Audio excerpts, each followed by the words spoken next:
మా latest videos కోసం మా ఈ తెలుగు న్యూస్ ఛానల్ సబ్స్క్రైబ్ చేసి గంట సింబల్ యాక్టివేట్ చేసుకోండి. ఇలాంటి నలుగురు భర్తలు లేదా మగవారు ఉన్న ఇంట్లోకి లక్ష్మీదేవి ఎప్పుడూ వెళ్ళదు. పేదరికం అనుభవిస్తారు. అలాంటి ఇంట్లో ఎప్పుడూ కష్టాలు వస్తూనే ఉంటాయి. మన హిందూ ధర్మశాస్త్రాల ప్రకారం ఒక ఇల్లు సుభిక్షంగా ఉండాలన్నా, ఆ ఇంట్లో అష్టైశ్వర్యాలు తులతూగాలన్నా, ఆ ఇల్లాలు అలక్ష్యం చేయకుండా అన్నీ చక్కదిద్దుకోవాలని మన పెద్దలు చెప్తూ ఉంటారు. సాధారణంగా మన సమాజంలో ఒక ఇంట్లో ఆర్థిక ఇబ్బందులు ఉన్నా లేదా ఆ ఇంట్లో గొడవలు జరుగుతున్నా దానికి ఆ ఇంట్లోని స్త్రీలే కారణమని, వారు చేసే చిన్న చిన్న పొరపాట్ల వల్లే మహాలక్ష్మి ఆ ఇంటిని విడిచి వెళ్ళిపోతుందని అందరూ భావిస్తూ ఉంటారు. కానీ ఇది పూర్తి నిజం కాదు. ఒక ఇంటి అభివృద్ధిలో స్త్రీ పాత్ర ఎంత ఉంటుందో ఆ ఇంటి యజమాని అయిన పురుషుడి పాత్ర కూడా అంతే ఉంటుంది. కేవలం భార్యలు చేసే తప్పుల వల్లే కాకుండా ఇంట్లోని మగవారు అంటే భర్తలు చేసే కొన్ని పొరపాట్ల వల్ల కూడా ఆ ఇంటి నుంచి లక్ష్మీదేవి శాశ్వతంగా వెళ్ళిపోతుంది. పురుషుడు ఆ ఇంటికి వెన్నెముక వంటివాడు. వెన్నెముక దృఢంగా లేకపోతే శరీరం ఎలా నిలబడలేదో పురుషుడు సక్రమంగా లేని ఇంట్లో సంపద అనేది నిలకడగా ఉండదు. మహాలక్ష్మి అంటే కేవలం ధనం మాత్రమే కాదు, ఆమె ధైర్యానికి, విజయానికి, సంతానానికి మరియు సకల శుభాలకు సంకేతం. అమ్మవారు ఎంతో చంచలమైనది. ఆమె ఎక్కడైతే గౌరవం, శుభ్రత, క్రమశిక్షణ మరియు ధర్మం ఉంటాయో అక్కడ మాత్రమే నివాసం ఉంటుంది. మహాలక్ష్మి అనుగ్రహం ఉంటేనే ఆ ఇంట్లో శాంతి నెలకొంటుంది. కానీ చాలామంది పురుషులు తమకు తెలియకుండానే చేసే కొన్ని పనుల వల్ల, వారి ప్రవర్తన వల్ల లక్ష్మీదేవికి ఆగ్రహం కలుగుతుంది. లక్ష్మీదేవికి అత్యంత ఇష్టమైనవి భక్తి మరియు కష్టపడే తత్వం. ఎక్కడైతే పురుషుడు సోమరితనంతో ఉండి బాధ్యతారహితంగా వ్యవహరిస్తాడో అక్కడ అమ్మవారు ఒక్క క్షణం కూడా ఉండడానికి ఇష్టపడదు. కేవలం స్త్రీల వల్లనే దరిద్రం వస్తుందనే భావనను పక్కన పెట్టి పురుషులు తమ బాధ్యతలను, తమ ప్రవర్తనను ఎలా మార్చుకోవాలో తెలుసుకోవటం చాలా ముఖ్యం. శాస్త్రాల ప్రకారం కొందరు మగవారి లక్షణాలు చూస్తే లక్ష్మీదేవికి అస్సలు ఇష్టం ఉండదు. అలాంటి పురుషులు నివసించే ఇంట్లోకి అడుగు పెట్టడానికి కూడా ఆమె ఇష్టపడదు. అలాంటి ఇంట్లో మగవారు ఎంత సంపాదించినా సరే ఆ డబ్బు నీళ్ళల్లా ఖర్చయిపోతుంది తప్ప వారికి ఏనాటికి ఆర్థిక స్థిరత్వం లభించదు. వారి జీవితాంతం పేదరికాన్ని అనుభవిస్తూనే ఉంటారు. పురుషుల ప్రవర్తన అనేది ఆ ఇంటి పునాది వంటిది. పునాది బలహీనంగా ఉంటే భవనం ఎలా కూలిపోతుందో, పురుషుడి లక్షణాలు సరిగ్గా లేకపోతే ఆ కుటుంబం కూడా అలాగే పతనమవుతుంది. ఇప్పుడు మనం ఈ వీడియోలో లక్ష్మీదేవికి అస్సలు నచ్చని ఆ 4 రకాల భర్తలు ఎవరు, ఏ లక్షణాలు ఉన్న మగవారిని చూస్తే లక్ష్మీదేవి ఆమడ దూరం పారిపోతుంది అనే అత్యంత ఆసక్తికరమైన మరియు భక్తిపూర్వకమైన విషయాలను వివరంగా తెలుసుకుందాం. ఈ విషయాలను తెలుసుకోవటం వల్ల ప్రతి ఒక్కరూ తమ జీవితంలో చేసే చిన్న చిన్న తప్పులను సరిదిద్దుకుని లక్ష్మీదేవి అనుగ్రహాన్ని పొందే అవకాశం ఉంటుంది. ఈ వీడియో కేవలం సమాచారం కోసం మాత్రమే కాదు, మీ ఇంటిని ఒక దేవాలయంలా మార్చుకోవడానికి మీకు ఉపయోగపడుతుంది. కాబట్టి ఈ వీడియోను ఎక్కడా స్కిప్ చేయకుండా చివరి వరకు పూర్తిగా చూడండి. ఈ వీడియోలో చెప్పే విషయాలు మీ కుటుంబ భవిష్యత్తును మార్చవచ్చు. ఈ వీడియో మీకు నచ్చినట్లయితే వెంటనే ఒక లైక్ చేయండి.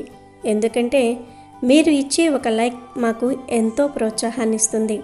అలాగే కామెంట్ బాక్స్లో ఓం మహాలక్ష్మి నమః అని టైప్ చేసి మీ భక్తిని చాటుకోండి. మీరు ఇంకా మన ఛానల్ని సబ్స్క్రైబ్ చేసుకోకపోతే వెంటనే సబ్స్క్రైబ్ చేసుకోండి. ఇక ఏమాత్రం ఆలస్యం చేయకుండా లక్ష్మీదేవి ఏ 4 రకాల మగవారు ఉన్న ఇంటికి రాదో ఆ వివరాల్లోనికి వెళ్ళిపోదాం. మీరు జీవితంలో ఎదుగుదల కోరుకుంటున్నా లేదా మీ ఇంట్లో ఎప్పుడూ డబ్బు కొరత ఉండకూడదని భావిస్తున్నా ఈ వీడియోని పూర్తిగా చూడటం చాలా అవసరం. ఎందుకంటే పురుషులకు ఉండే కొన్ని అలవాట్లు వారి వంశాన్నే దరిద్రంలోనికి నెట్టేస్తాయి. ఆ భయంకరమైన లక్షణాలు ఏంటో, ఏ పనులు చేయటం వల్ల లక్ష్మీదేవికి కోపం వస్తుందో ఇప్పుడు ఈ వీడియోలో క్లియర్గా తెలుసుకుందాం. పూర్వం ఒక నగరంలో రంగనాథ్ అనే ఒక గొప్ప ధనవంతుడు ఉండేవాడు. అతను నివసించే భవనం చూస్తే ఎవ్వరైనా సరే కళ్ళు మిరుమిట్లు గొరిపేంత వైభవంగా ఉండేది. రత్నాలతో అలంకరించిన గోడలు, విలువైన చిత్రాలు, బంగారు నగలతో నిండిన భవనం అది. ఆ భవన ద్వారం దాటినంత మాత్రాన ఐశ్వర్యం యొక్క సువాసన వ్యాపించేది. అయితే ఆ సంపద, ఆ హోదా రంగనాథ్ స్వయంగా కష్టపడి సంపాదించినవి కావు. అతని తండ్రి పగలు రాత్రి అనక ఎంతో కష్టపడి చెమటోడ్చి కూడబెట్టిన ఆస్తి అది. ఒక్కొక్క నాణ్యాన్ని పేదరికంతో పోరాడుతూ సంపాదించిన ఆస్తి. తండ్రి మరణం అనంతరం ఆ అపారమైన ఐశ్వర్యం రంగనాథ్ చేతికి వచ్చింది. కష్టపడకుండా వచ్చిన సంపద మనిషికి విచక్షణను ఇవ్వదు, సదా అహంకారాన్నే ఇస్తుంది అన్నట్లుగా రంగనాథ్ కూడా తన తండ్రి సంపాదించిన డబ్బుతో కొత్త వ్యాపారాలు ప్రారంభించాడు. కానీ అతనికి వ్యాపారం పట్ల అంకిత భావం కంటే తన దగ్గర ఉన్న డబ్బు పట్ల గర్వమే ఎక్కువగా ఉండేది. అతను తన వ్యాపార సామ్రాజ్యాన్ని పర్యవేక్షిస్తూ అందరినీ తక్కువ చూపు చూస్తూ ఉండేవాడు.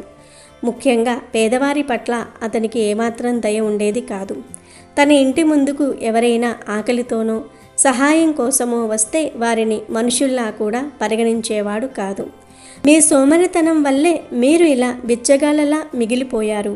నేను కష్టపడి డబ్బు సంపాదిస్తున్నప్పుడు మీరు ఏం చేస్తున్నారు అంటూ వారిని నీచంగా అవమానిస్తూ తిట్టి పంపించేవాడు. ఎదుటివారి కన్నీళ్లు అతనికి కేవలం బలహీనతల్లాగే కనిపించేవి తప్ప మానవత్వం అనే మాట అతని నిఘంటువులో ఉండేది కాదు. పేదవాడు తనను చూసి చేతులు జోడించినా అతను ముఖం తిప్పుకునేవాడు. డబ్బు కావాలంటే పని చెయ్యండి, నా వద్దకు బిచ్చం ఎత్తుకోవడానికి రావద్దు అని కఠినంగా చెప్పేవాడు. రంగనాథ్ మనస్తత్వంలో ఉన్న మరో భయంకరమైన లోపం ఏమిటి అంటే అతనికి స్త్రీ పట్ల కనీస గౌరవం ఉండేది కాదు. స్త్రీలను కేవలం ఒక అందమైన వస్తువుల, తన భోగభాగ్యాల కోసం ఉండే సాధనంలా మాత్రమే చూసేవాడు. లోకంలోని స్త్రీల సంగతి పక్కన పెడితే కనీసం తన కోసం ప్రాణమిచ్చే తన భార్యను కూడా అతను ఎప్పుడూ గౌరవించలేదు. ఆమె ఒక మనిషి అని, ఆమెకు మనోభావాలు ఉంటాయని అతను ఎన్నడూ గుర్తించలేదు. తన అలంకారానికి, తన సౌకర్యానికి ఆమె ఒక యంత్రంలా పనిచేయాలని కోరుకునేవాడే తప్ప ఆమెతో కనీసం ప్రేమగా ఒక్క మాట కూడా మాట్లాడేవాడు కాదు. ఆమె ఏవైనా మంచి పనులు చేయాలనుకుంటే నీవు ఏ యోగ్యతతో అలా చేస్తావు అని అడిగేవాడు. ఆమె పట్ల ఎప్పుడు అమర్యాదగా ప్రవర్తిస్తూ తన అహంకారంతో ఆమె మనసును నిరంతరం గాయపరుస్తూ ఉండేవాడు. ఏ ఇంట్లో అయితే స్త్రీ చిన్న చూపుకు గురి అవుతుందో అక్కడ లక్ష్మీదేవి ఉండదు అనే నిజాన్ని అతను పూర్తిగా మర్చిపోయాడు. ఆమె కన్నీళ్లు అతనికి ఎప్పుడూ కనిపించేవి కావు. ఆమె మౌనం అతనికి ఎప్పుడూ వినిపించేది కాదు. రంగనాథ్ దినచర్య కూడా ఎంతో అస్తవ్యస్తంగా ఉండేది. సూర్యాస్తమయం అయిన తర్వాత ఇంటిని దీపాలతో అలంకరించి భగవంతుని ఆరాధన చేస్తూ భక్తితో ఉండాల్సిన సమయంలో అతను మద్యం మత్తులో మునిగిపోయేవాడు. ప్రతిరోజు రాత్రి 10 గంటల నుండి 11 గంటల వరకు అవే వ్యసనాలతో గడిపేవాడు. తన స్నేహితులను పిలిచి జూదం ఆడుతూ మద్యం సేవిస్తూ అసభ్యంగా మాట్లాడుతూ ఉండేవాడు. రాత్రిపూట తాగుతూ అరిచే ఆ ఇంటి వాతావరణం చూడడానికే భయంకరంగా ఉండేది. అతని అహంకారం మనుషులకే కాదు, నోరు లేని జీవాలకు కూడా శాపంగా మారింది.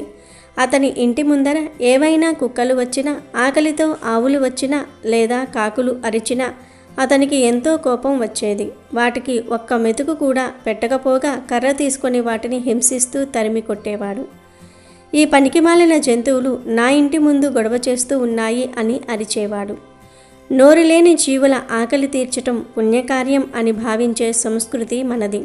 కానీ రంగనాథ్ దృష్టిలో అవి కేవలం తన ఇంటి ముందు గందరగోళం చేసే ప్రాణులు మాత్రమే. గోమాత ఆకలితో వచ్చినా దానికి ఒక్క గడ్డి పెట్టకుండా తరిమివేయటం, పక్షులకు నీరు పెట్టకుండా వాటిని తోలెయ్యటం, కుక్కలకు ఒక్క ముద్ద అన్నం కూడా పెట్టకుండా తరిమివేయటం అతని దైనందిన పనులు. ఇలా ఏళ్ల తరబడి తన అహంకారంతో, పాపపు పనులతో రంగనాథ్ కాలం గడిపాడు. కానీ కాలం ఎప్పుడూ ఒకేలా ఉండదు. విధి ఆడే వింత నాటకంలో రంగనాథ్ జీవితం తలకిందులయ్యింది. ఒకనాడు హఠాత్తుగా అతని భార్య అనారోగ్యంతో మరణించింది. నిజానికి ఆమె ఆ ఇంటికి ఉన్న ఏకైక భాగ్యం. ఆమెను రంగనాథ్ ఎంత అవమానించినా తిట్టినా కూడా ఆ ఇంటి క్షేమం కోసం రోజు దేవతలను ప్రార్థించేది. ఆమె మరణించిన తర్వాత ఆ ఇంటిలోని వెలుగు పూర్తిగా ఆరిపోయింది. ఆమె వెళ్ళిన కొన్ని రోజులలోనే రంగనాథ్ వ్యాపారంలో వరుసగా నష్టాలు రావటం మొదలయ్యాయి. నమ్మిన వారు అతన్ని మోసం చేశారు. పెట్టిన పెట్టుబడులు అన్నీ బూడిదలో పోసిన పన్నీరయ్యాయి. అతను పంపిన వ్యాపార సరుకులు సముద్రంలో మునిగిపోయాయి. భాగస్వాములు అతన్ని మోసం చేసి పారిపోయారు. చూస్తూ ఉండగానే అప్పుల ఊబిలో కూరుకుపోయాడు. ఒక్కొక్కటిగా తన ఆస్తులన్నీ అమ్మేసుకోవలసి వచ్చింది. చివరికి తండ్రి సంపాదించిన ఆ అద్భుతమైన భవనం కూడా వేలానికి వెళ్ళిపోయింది. ఒకప్పుడు 1000 మందికి అన్నం పెట్టగల స్థాయిలో ఉన్న రంగనాథ్ ఇప్పుడు తలదాచుకోవడానికి నీడలేక, కడుపు నింపుకోవడానికి గంజి లేక రోడ్డున పడ్డాడు. అతని అహంకారం అణిగిపోయింది. కానీ ఆకలి మంటలు మొదలయ్యాయి. ఒకప్పుడు బిచ్చగాళ్లను తన ఇంటి నుండి తరిమేసిన అతడు ఇప్పుడు తానే బిచ్చం కోసం తిరగాల్సిన పరిస్థితి వచ్చింది. కానీ ఎవరూ అతనికి ఒక్క పైసా కూడా ఇవ్వలేదు. అతడు చేసిన పాపాల విషయం అందరికీ తెలుసు కదా. తన తప్పులు తెలుసుకునే సమయానికి అంతా చేజారిపోయింది. దిక్కుతోచని స్థితిలో ఆకలితో అలమటిస్తూ తన ఊరి చివర ఉన్న పురాతన లక్ష్మీదేవి ఆలయానికి చేరుకున్నాడు. గత 3 రోజులుగా తిండి లేకపోవడంతో అతని శరీరం నీరసించిపోయింది. చర్మం ఎముకలకు అంటుకుంది. ఆ అమ్మవారి విగ్రహం ముందు నిలబడి ఏడవడానికి కూడా అతనిలో సత్తువ లేదు. తల్లి, నేను ఏం తప్పు చేశానో తెలియదు గాని ఇప్పుడు నాకు ఈ శిక్ష ఏంటి? నాకు తిండి ఇవ్వు, నీ పిల్లవాణ్ణి కాపాడు అని తలుచుకుంటూ ఆ ఆలయ ప్రాంగణంలోనే కళ్ళు తిరిగి పడిపోయాడు. ఆ గాఢ నిద్రలో అతనికి ఒక అద్భుతమైన కాంతి కనిపించింది. ఆ కాంతి మధ్యలో నుండి సాక్షాత్తు శ్రీ మహాలక్ష్మి అమ్మవారు ప్రత్యక్షమయ్యారు. ఆమె ముఖంలో కోపం లేదు, కానీ ఒక గంభీరమైన హెచ్చరిక కనిపిస్తోంది. రంగనాథ్ భయంతో భక్తితో ఆమె పాదాల మీద పడబోతూ ఉండగా అమ్మవారు గంభీర స్వరంతో అతనికి కొన్ని నిజాలను వివరించడం మొదలుపెట్టింది. రంగనాథ్, నీ అహంకారానికి, నీ పాపాలకు తగిన శాస్తి జరిగింది. నీవు ఈరోజు ఈ స్థితిలో ఉన్నావంటే దానికి కారణం నీవు సంపాదించిన పాపమే తప్ప మరేమీ కాదు అని మందలించింది. ఆ మాటలకు రంగనాథ్ వణికిపోతూ, అమ్మా, నా తండ్రి సంపాదించిన అపారమైన ఆస్తి నా దగ్గర ఉండేది. కానీ అది అంతా ఎలా ఆవిరైపోయిందో నాకు అర్థం కావటం లేదు. నా తప్పు ఏమిటో నాకు వివరించు తల్లి అని వేడుకున్నాడు. అప్పుడు లక్ష్మీదేవి చిన్నగా నవ్వి ఇలా చెప్పింది, నీవు ఇన్నాళ్ళు సుఖ సంతోషాలతో అపారమైన ధనంతో తులతూగుతూ ఉన్నావంటే అది నీ వల్ల కాదు, నీ భార్య పుణ్యం వల్ల. ఆమె గొప్ప గృహలక్ష్మి. నీవు ఆమెను ఎంత హింసించినా, ఎంత అవమానించినా ఆమె మాత్రం నీ అభివృద్ధిని కోరుకుంది. ఆమె ఇంట్లో ఉన్నంతకాలం ఆమె చేసే పూజలు, ఆమె పవిత్రత వల్ల నేను నీ ఇంట్లో ఉండడానికి ఇష్టపడ్డాను. నీవు ఎన్ని తప్పులు చేస్తున్నా ఆమె కోసం నేను మీ ఇంటిని విడిచి వెళ్ళలేదు. కానీ ఎప్పుడైతే నీ భార్య మరణించిందో ఆ ఇల్లు పవిత్రతను కోల్పోయింది. పుణ్యవతురాలు లేని ఆ ఇంట్లో నాకు స్థానం లేదని నేను వెంటనే అక్కడి నుంచి వెళ్ళిపోయాను. నేను వెళ్ళగానే నా వెంటే నీ ఐశ్వర్యము, నీ కీర్తి, నీ అదృష్టము అన్నీ వెళ్ళిపోయాయి. అందుకే నీవు ఈరోజు కట్టుబట్టలతో ఇలా వీధుల పాలయ్యావు అని అమ్మవారు చెప్పారు. ఆ మాటలు విన్న రంగనాథ్ హృదయం ద్రవించుకుపోయింది. తన భార్య విలువను తాను గుర్తించలేకపోయానని, ఆమె వల్లే తనకు అంతా లభించిందని తెలిసి విపరీతంగా పశ్చాత్తాపడ్డాడు. కన్నీళ్లతో అమ్మవారి పాదాలను పట్టుకుని, తల్లి, నా తప్పు నేను తెలుసుకున్నాను. అజ్ఞానంతో నేను చేసిన పాపాలను క్షమించు. మళ్ళీ నా ఇంటికి రా. అమ్మ, నన్ను నీ బిడ్డలా స్వీకరించు అని ప్రాధేయపడ్డాడు. అప్పుడు లక్ష్మీదేవి ఇలా అంది, రంగనాథ్, నేను అందరి ఇళ్లలోనికి రాను. ముఖ్యంగా కొందరు పురుషులు చేసే కొన్ని పనుల వల్ల నేను ఆ ఇంటి గడప కూడా తొక్కను. నీవు మళ్ళీ ధనవంతుడివి కావాలన్నా, నా అనుగ్రహం నీకు కలగాలన్నా ఈ విషయాలు గుర్తుంచుకో. శ్రద్ధగా విను. మొదటిది, పేదవారిని అవమానించే గుణం. ఏ పురుషుడు అయితే తన ఇంటికి వచ్చిన పేదవారిని హీనంగా చూస్తాడో, వారి పేదరికాన్ని ఎగతాళి చేస్తాడో, అటువంటి ఇంటి గడప తొక్కడానికి నాకు మనస్కరించదు. పేదరికం అనేది ఒక శాపం కాదు, అది కేవలం ఒక తాత్కాలిక పరిస్థితి మాత్రమే. ఆకలితో అలమటిస్తూ ఆశతో నీ ఇంటి ముందుకు వచ్చినప్పుడు వారికి కడుపు నిండా అన్నం పెట్టకపోయినా పర్వాలేదు, కనీసం మంచినీళ్ళైనా ఇచ్చి ఆదరించాలి. కానీ ఎవరైతే అహంకారంతో వారిని తిరస్కరించి వారిని కుక్కల కంటే హీనంగా చూస్తారో వారి ఇంట్లో నేను ఒక్క క్షణం కూడా ఉండను. దరిద్ర నారాయణ సేవలోనే నేను సంతోషాన్ని వెతుక్కుంటాను. ఆకలితో ఉన్న వారి కడుపు నింపినప్పుడే నాకు నిజమైన నైవేద్యం అందుతుంది. ఆ సత్యాన్ని విస్మరించి పేదవారి కన్నీటికి కారణమైన నీ ఇంట నేను ఎలా ఉంటాను? రెండవది, అతి ముఖ్యమైనది, స్త్రీ గౌరవం. ఏ ఇంట్లో అయితే స్త్రీలను గౌరవించరో అక్కడ నేను అస్సలు నివసించను. గృహిణి ఆ ఇంటికి దీపం వంటిది. ఏ పురుషుడు అయితే తన భార్యను, తల్లిని, చెల్లిని లేదా ఇతర పరస్త్రీలను తక్కువగా చూస్తాడో, వారిని కేవలం తన అవసరాలకు వాడుకునే వస్తువులుగా మాత్రమే భావిస్తాడో అటువంటి వారి ఇంట్లో నేను ఎప్పటికీ స్థిరపడను. యత్ర నార్యేస్తు పూజితే రమంతే తత్ర దేవత అని పెద్దలు ఊరకనే చెప్పలేదు. ఎక్కడైతే స్త్రీలు గౌరవింపబడతారో, వారి కంట నీరు రాకుండా చూసుకుంటారో అక్కడే సకల దేవతలు కొలువై ఉంటారు. నీవు నీ భార్యను అడుగడుగునా కించపరిచావు. ఆమె మనసును మాటలతో గాయపరిచావు. ఒక స్త్రీ ఏడ్చే ఇంట సిరి సంపదలు నిలవవు. నీ భార్య కన్నీళ్లే నన్ను నీ ఇంటి నుంచి వెళ్ళిపోయేలాగా చేశాయి. ఇక మూడవది, నీ జీవన శైలి మరియు సమయ పాలన లేకపోవటం. సృష్టిలో ప్రతిదానికి ఒక సమయం ఉంటుంది. ఏ ఇంట్లో పురుషుడు అయితే రాత్రి 11 గంటల వరకు నిద్రపోకుండా, సత్కాలక్షేపం చేయకుండా, మద్యం తాగుతూ, జూదమాడుతూ, దురలవాట్లతో గడుపుతూ ఉంటాడో ఆ ఇంట్లో దరిద్ర దేవత తిష్ట వేసుకుని కూర్చుంటుంది. సంధ్యా సమయం అంటే లక్ష్మీ ప్రదోషకాలం. ఆ సమయంలో ఇల్లు ప్రశాంతంగా దీపకాంతులతో, దైవ చింతనతో కలకలలాడుతూ ఉండాలి. కానీ నీ ఇల్లు అరుపులతో, కేకలతో, వికృత చేష్టలతో నరకాన్ని తలపించేది. అర్ధరాత్రి వరకు మేల్కొని అపవిత్ర పనులు చేసేవారికి లక్ష్మీ కటాక్షం ఎన్నటికీ కలగదు. సూర్యోదయానికి ముందే నిద్రలేచి క్రమశిక్షణతో బ్రతికే వారికే నా అనుగ్రహం ఉంటుంది తప్ప నిశాచరుల్లా ప్రవర్తించే వారికి కాదు. నాలుగవది, మూగజీవాల పట్ల దయలేకపోవటం. సృష్టిలో ఉన్న ప్రతి జీవులోనూ పరమాత్మ ఉంటాడు. ఇంటి ముందరకు ఆకలితో వచ్చే ఆవును గాని, విశ్వాసానికి మారుపేరైన కుక్కను గాని, పితృదేవతలకు ప్రతిరూపమైన కాకిని గాని కర్రతో కొట్టి తరిమివేసేవారు ఉన్న ఇంట్లోకి నేను అస్సలు అడుగుపెట్టను. నోరు లేని ఆ జీవులకు ఆకలి వేసినప్పుడు అవి అడగలేవు, కేవలం దీనంగా చూస్తాయి. అటువంటి జీవులకు ఒక ముద్ద అన్నం పెట్టడం అంటే అది నాకు సాక్షాత్తు నైవేద్యం పెట్టినట్లే. గోమాతలో సకల దేవతలు ఉంటారు. అటువంటి గోమాతను నీవు గెంటేశావు.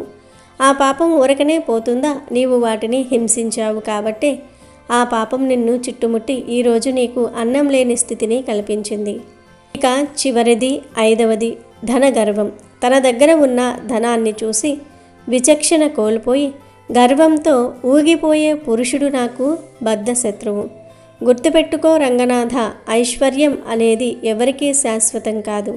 అది నీకు దక్కిన ఒక గొప్ప అవకాశం మాత్రమే. ఆ ధనంతో 10 మందికి సహాయం చేయాలి, ఇతరులకు మేలు చేయాలి తప్ప అహంకారంతో అందరినీ తక్కువ చేసి చూడకూడదు. డబ్బు ఉంది కదా అని మనుషులందరినీ కొనవచ్చు అనుకోవటం మూర్ఖత్వం. ఎవరికైతే ఈ గర్వం తలకెక్కి ఉంటుందో వారి దగ్గర నుంచి నేను తెలియకుండానే దూరం అవుతాను.